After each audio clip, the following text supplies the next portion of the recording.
Allez, bonjour à vous. Bonjour frères et sœurs, bonjour.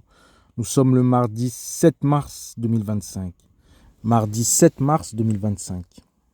Alors, le thème.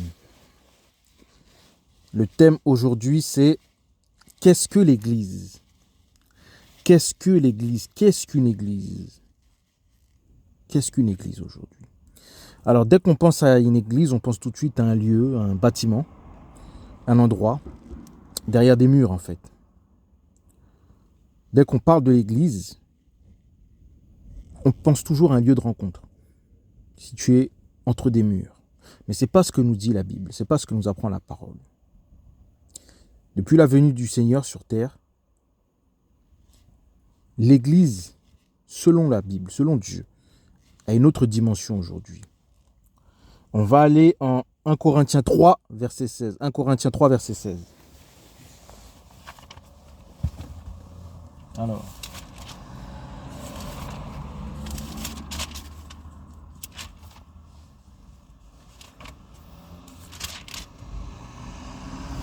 « 1 Corinthiens 3, verset 16. On va voir qu'est-ce que l'Église depuis la venue du Seigneur. C'est quoi l'Église?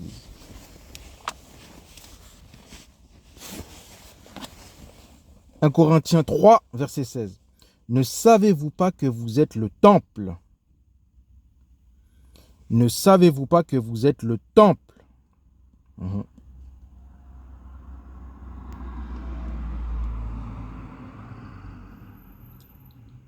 Ne savez-vous pas que vous êtes le temple d'Élohim et que l'esprit d'Élohim habite en vous? Ne savez-vous pas que vous êtes le temple d'Élohim et que l'esprit d'Élohim habite en vous? On va prendre 1 Corinthiens 3. 1 Corinthiens 3, 6, verset 17. 1 Corinthiens 3, 6, verset 17. Mais celui qui se joint au Seigneur, est avec lui un seul esprit. Celui qui se joint au Seigneur. Alors là, il n'a pas dit celui qui est dans l'église. Celui qui est derrière les bâtiments. Non.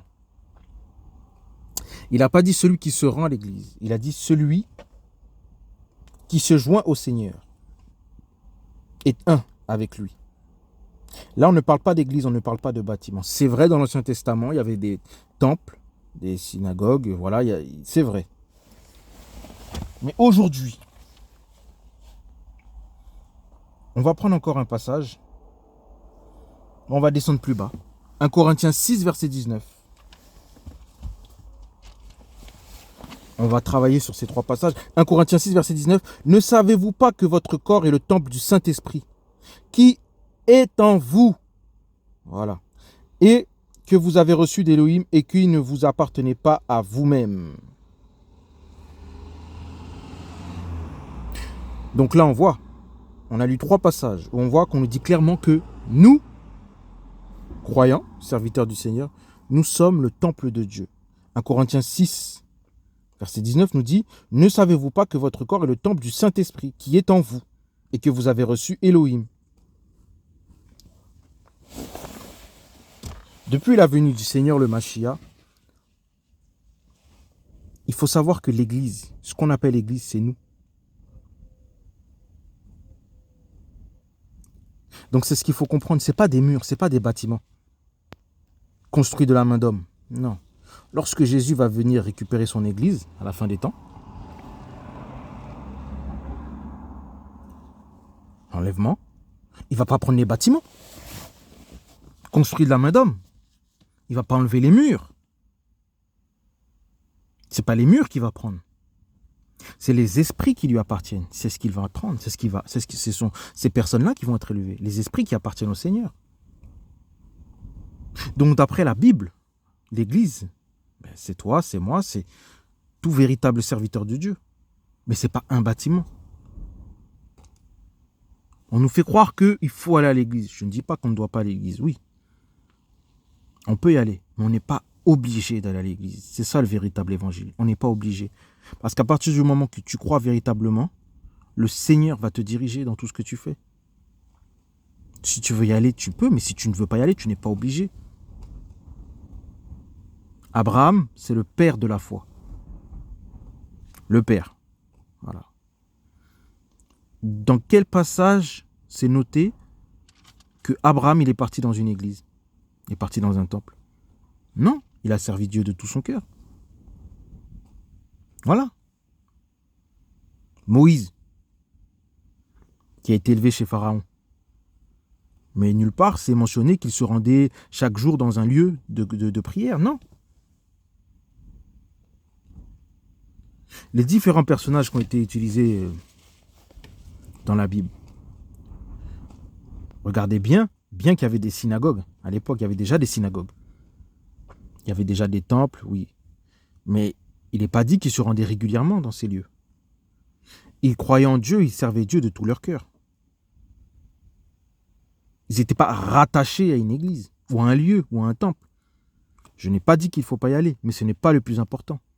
Ce n'est pas derrière le mur que le Seigneur va travailler notre cœur. Ce n'est pas derrière ces murs qu'ils ont été construits de main d'homme. La foi, c'est personnel. Être enfant de Dieu, ça ne veut pas dire forcément aller à l'église. On peut croire véritablement au Seigneur Yeshua Mashiach de tout son cœur, suivre ses conseils, on parle avec lui, il nous conseille, mais on n'est pas forcément obligé d'aller à l'église. Appartenir à une assemblée. Non. C'est ça le thème. Qu'est-ce que l'église? Il faut savoir que l'église, d'après ces 3 passages, c'est tout véritable croyant. Si on veut y aller, on peut, mais si on ne veut pas aussi, on n'est pas obligé. Dieu nous exauce lorsque nous servons véritablement.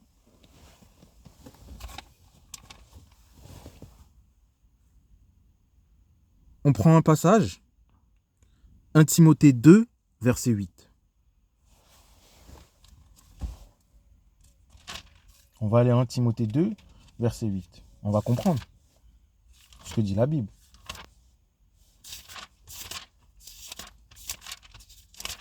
Alors,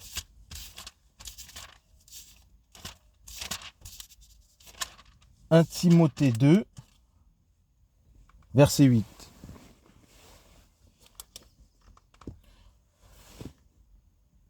On va commencer 1 Timothée 2, verset 5. On va commencer un peu plus haut. Car Elohim est un. Et le médiateur entre Elohim et les humains est un. Voilà. C'est la même personne. Car Elohim est un et le médiateur entre Elohim et les humains est un. L'humain, Mashiach Yeshua, qui s'est donné lui-même en rançon pour tous. C'est le témoignage en ses propres temps. Vous voyez? En ses propres temps.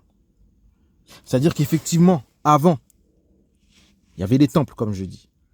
On se rendait dans des lieux, mais en ses propres temps, en ces temps-ci, depuis la venue du Seigneur. Pourquoi le Seigneur est venu?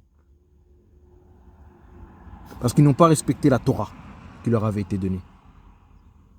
Et la Torah est une loi éternelle, elle ne change pas. C'est qu'une seule véritable religion. C'est cette religion-là, celle que Moïse a donnée. Pour la faire accomplir maintenant, il suffit d'accepter le Seigneur. Et il va nous diriger chaque jour. Mais il n'est pas dit qu'on doit se rendre toujours dans un lieu.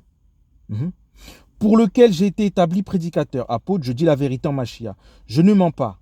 Et docteur des nations dans la foi et dans la vérité. Regardez ce qu'il dit. Je veux donc que les hommes prient, regardez, en tout lieu. En tout lieu. Il n'a pas dit dans les églises. Voilà, il n'a pas dit dans des bâtiments. Voilà. C'est vrai qu'à l'époque, il y avait des synagogues, mais il n'a pas dit des synagogues. Non, il a dit en tout lieu, peu importe où tu es. En élevant des mains pures, sans colère ni raisonnement. Vous voyez? Il n'a pas défini de lieu. Il n'a pas donné d'emplacement, d'endroit. Non, qu'est-ce que l'église? Voilà. Car Dieu lui dit lui-même, car là où 2 ou 3 sont réunis, voilà. Aujourd'hui, on s'attache à des bâtiments construits de la main d'homme. Mais non. Et la plupart, c'est l'esprit qui est à l'intérieur, c'est pas forcément l'esprit du Seigneur. Mais non. L'église, avant tout, ce sont les vrais croyants, les vrais serviteurs. C'est des gens ordinaires que l'on peut croiser chaque jour, mais qui ne se rendent pas forcément dans des lieux. Voilà, c'est ce qu'il faut comprendre. L'église, c'est chaque être humain qui a l'esprit de Dieu en lui. Voilà, c'est ça l'église du Seigneur. C'est tout être humain qui a l'esprit du Seigneur Yeshua Mashiach en lui. C'est ça l'Église aujourd'hui, qui croit véritablement. Le Seigneur se met dans son cœur et il va pratiquer la parole du Seigneur. Voilà, c'est ça l'Église. Les esprits rattachés au Seigneur Yeshua Mashiach. Donc il faut comprendre. Dieu le dit lui-même dans sa parole.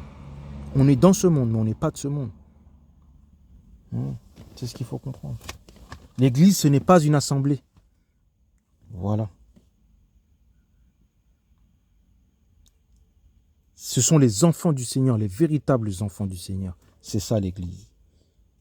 On va prendre un passage encore. On va aller en 1 Corinthiens 15, verset 28. Il faut comprendre.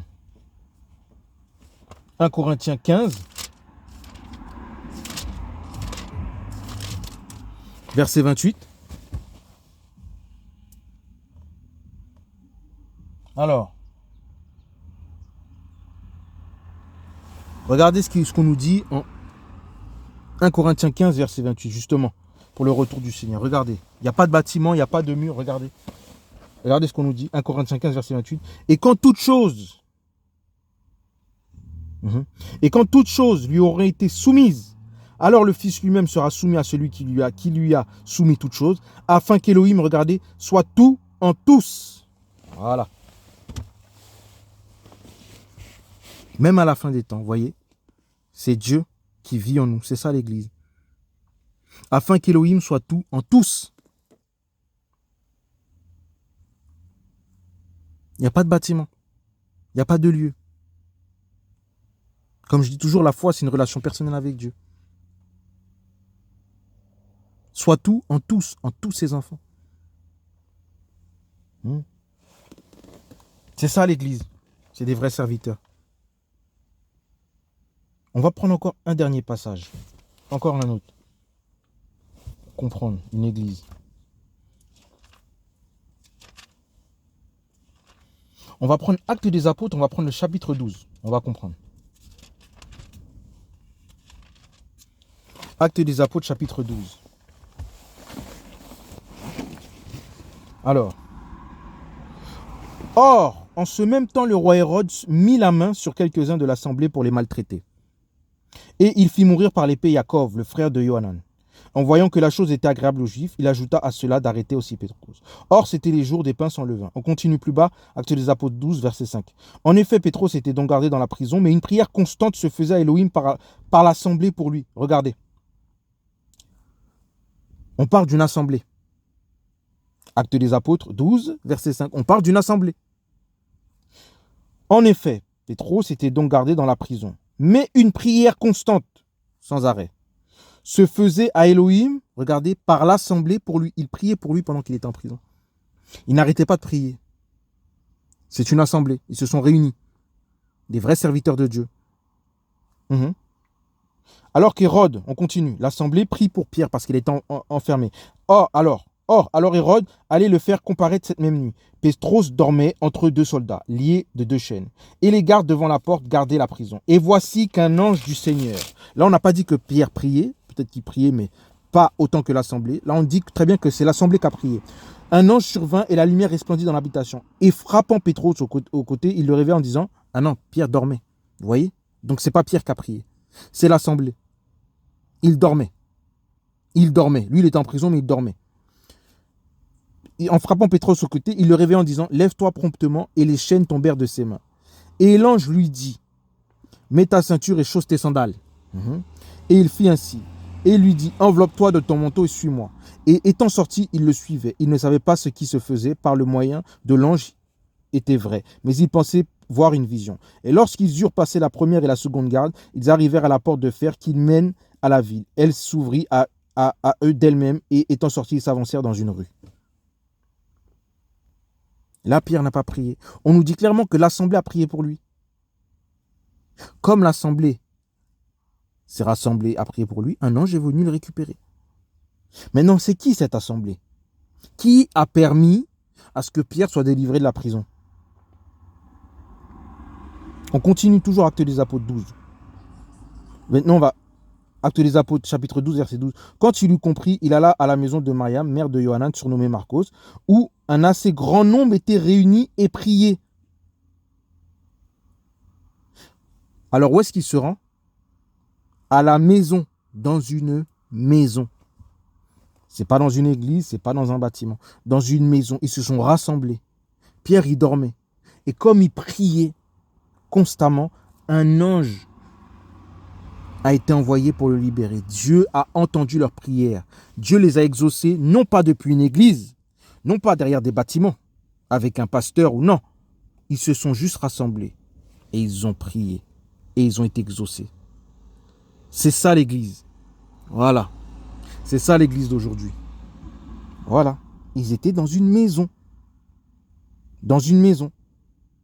Mais comme Pétros frappait, Actes des Apôtres, chapitre 12, verset 13, à la porte du vestibule, une servante du nom de Rhode vint pour écouter.